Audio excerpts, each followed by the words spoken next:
the Nazi prison experiments, the thalidomide tragedy, and the Tuskegee case are some of the most shameful acts in the history of medical research. Each of these acts led to the creation of new regulations and guidelines to protect the rights and welfare of human subjects.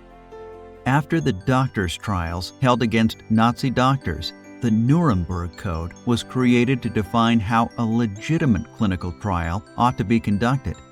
It was one of the first universally accepted codes of conduct that focused on the human rights of research subjects, particularly the right to voluntary participation based on informed consent.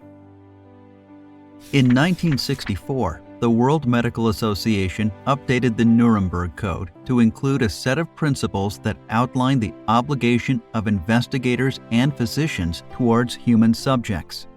It introduced the physician's pledge that states, "The health of my patient will be my first consideration." This set of principles is known as the Declaration of Helsinki. The Declaration is a landmark document and is considered to be the first ever attempt by the clinical research community to police itself.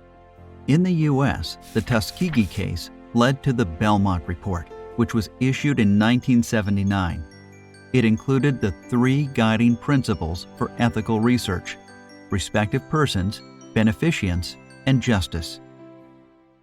A few years later, between 1970 and 1980, Japan, UK, and other European countries developed their own set of standards for conducting clinical trials. This, however, led to different standards of practice across the world. In 1996, a series of conferences were held to unify the code of conduct across the world. These conferences were known as the International Conference on Harmonization of Good Clinical Practice, or ICH-GCP. As a result of these conferences, different member parties from within EU, US, North America, Japan, Australia, Asia, Nordic countries, and Canada committed to follow a uniform code of good practices called the ICH-GCP Guidelines. The ICH-GCP Guidelines are considered the Bible and benchmark for conducting clinical trials. They define the roles and responsibilities of the investigator and the sponsor and describe all the relevant aspects of the conduct of a clinical trial. Today, in accordance with the ICH-GCP Guidelines, all clinical trials must be approved and conducted as per the regulations and standards laid down by the regulatory authority of the country or the region. These regulations are designed to ensure the integrity of the clinical research process. The regulatory authorities not only approve the trial and review the submitted clinical data at the end of the study, but can also conduct inspections during the trial to ensure that all aspects of the trial are in compliance with the regulations and ICH-GCP guidelines. To ensure ethical conduct, all clinical trial protocols must also be approved by an institutional review board or an independent ethics committee. The primary purpose of an institutional review board or an independent ethics committee is to safeguard the rights, safety, and well-being of all trial subjects.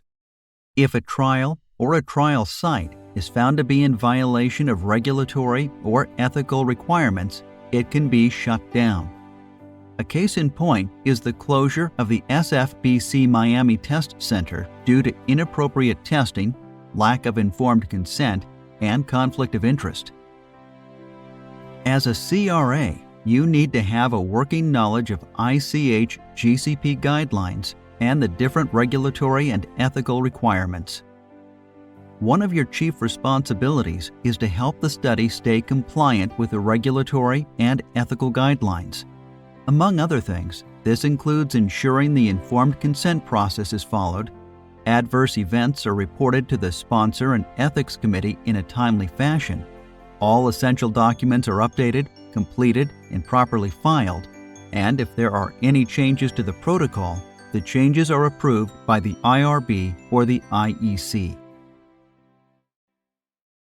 The Nuremberg Code, the Belmont Report, the Declaration of Helsinki, and the ICH-GCP guidelines are a response to disgraceful medical conduct and ethics violation.